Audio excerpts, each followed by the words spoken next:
আসসালামু আলাইকুম। ওয়েলকাম সবাইকে এসে সিম্পল লাইফে। আশা করি সবাই ভালো আছেন এবং আল্লাহর অশেষ রহমতে আমরা অনেক ভালো আছি। তো আজকে আহনাফ অনেক জেদ করছিল যে বিরিয়ানি খাবে, ওর জন্য অল্প করে একটু বিরিয়ানি রান্না করব। আর বিরিয়ানিটা ভালো লাগে খাসির মাংস দিয়ে। তো আজকে আমার কাছে খাসির মাংসটা ছিল না, সেই জন্য আমি মহিষের মাংস দিয়ে রান্না করব। দেখি আজকে মহিষের মাংস দিয়ে বিরিয়ানি কেমন লাগে। আর এখানে আমি বিরিয়ানির মশলা নিয়েছি, 2-3 চামচ দিয়ে দিব। আর এটা আমি বাসায় করে রাখি সব সময়। আর সাথে দিয়ে দেব পরিমাণ মতো লবণ, গুঁড়ামরিচ আর 2 চামচ টক দই দিয়ে এটা মাংসটা আমি এখন ভালো করে মাখিয়ে আধা ঘন্টার মতো রেখে দেব।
আর এখন আমি চাউলগুলো ভালো করে ধুয়ে নিয়ে পানি দিয়ে একটু কিছুক্ষণ ভিজিয়ে রাখবো, কারণ চাউলটা একটু ভিজিয়ে রাখলে চাউলটা রান্না করার সময় একটু লম্বা হয়, ফুলে বেশি আর পানিটাও কম লাগে।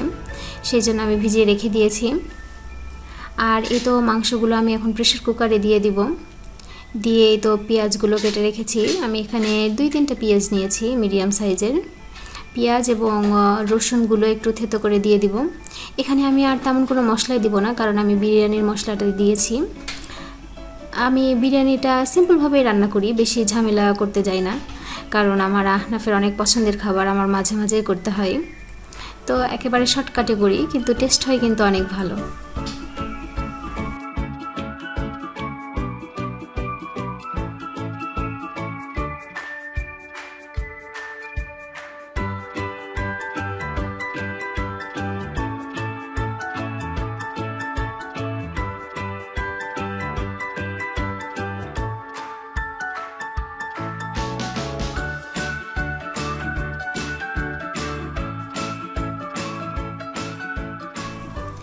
আর এখানে আমি 2 চামচ আদা রসুনের পেস্ট দিয়েছি।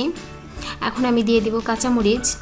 কাঁচামরিচটা একটু বেশি নিয়েছি, কারণ গুঁড়ামরিচটা একটু কম দিয়েছি যেহেতু, আর গুঁড়ামরিচ বেশি দিলে কালারটা বেশি হয়ে যায়। সেই জন্য আমি এখানে কাঁচামরিচই বেশি করে দিচ্ছি। বেশি বলতে 8-10টা দিয়েছি, একটু মাঝখানে ভেঙে দিয়েছি এই।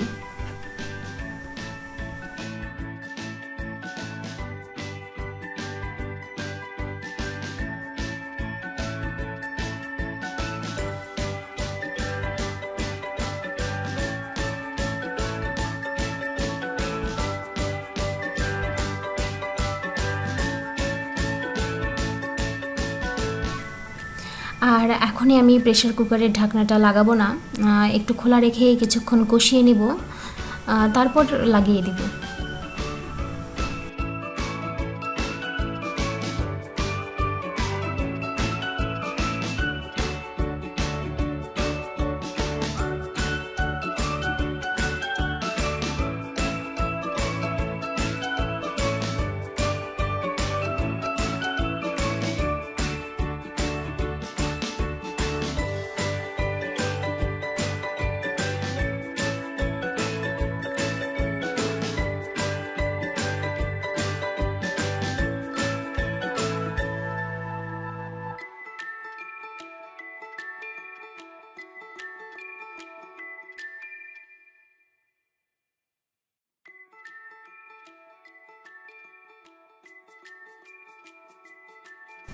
আর এই তো চাউলগুলো এখন আমি একটা ডালাতে উঠিয়ে নিব পানি ঝরানোর জন্য। আর এখন কিন্তু চাউলটা আর বেশি ধোয়া যাবে না, কারণ চাউলটা অনেক নরম হয়ে গিয়েছে, বেশি ধুতে গেলে ভেঙে যাবে। সেজন্য শুধু ছাকনা দিয়ে উঠিয়ে নিব। নিয়ে আমি তো পানি ঝরার জন্য উপরে রেখে দিয়েছি।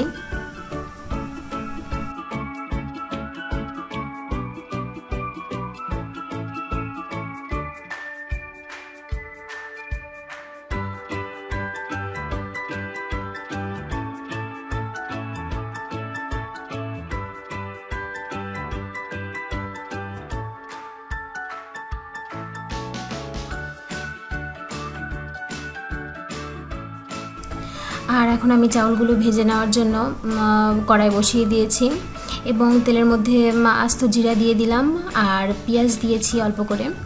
আর সাথে এই যে 4-5টা ছোটো এলাচ এবং 3টা বড় এলাচ দিয়েছি। আর দিয়ে এটা এখন আমি ভালোভাবে ভেজে নেব। নিয়ে তারপর চাউলটা দিব, দিয়ে চাউলটাও হালকা করে একটু ভাজবো।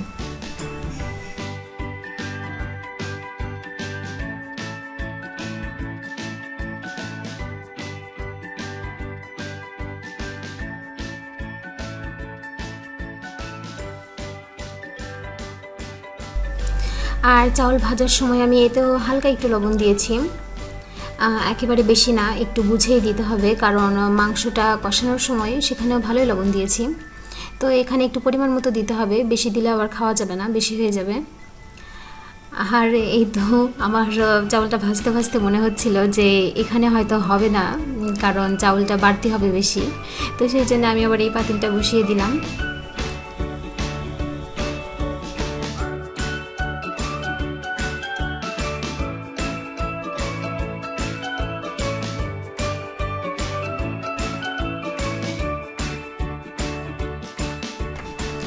তো আমার চাউলটা ভাজা হয়ে গিয়েছে, এখন আমি এতে কষানো মাংসটা দিয়ে দিয়েছি।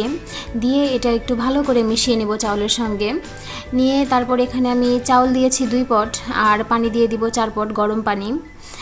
দিয়ে এটার কিচ্ছু করতে হবে না, শুধু ঢাকনা লাগিয়ে হালকা হিট দিয়ে রেখে দেব, তাহলেই হয়ে যাবে ঝটপট বিরিয়ানি, স্বাদের বিরিয়ানি।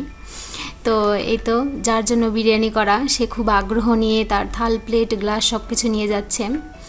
তো আজকে কিছু বলতেই হচ্ছে না, অন্যদিন শুধু বলতে হয় যে বাবা খাও, বা ও বলে জেদ করে যে খাবো না, খাইয়ে দাও। তো যেদিন বিরিয়ানি হয় সেদিন আর ওকে কিচ্ছু বলতে হয় না, ও নিজে থেকে আগ্রহ করে খেয়ে নেয়, একা হাতেই খাই। তো ভালো লাগে, মাঝে মাঝে চেষ্টা করি যে ওকে একটু সিম্পলভাবেই রান্না করে দিতে। তো অনেক সিম্পল একটা বিরিয়ানি, কিন্তু অনেক স্বাদের বিরিয়ানি। তো আপনারা চেষ্টা করতে পারেন, বাসায় ট্রাই করতে পারেন। তো আল্লাহ হাফেজ, ভালো থাকবেন সবাই।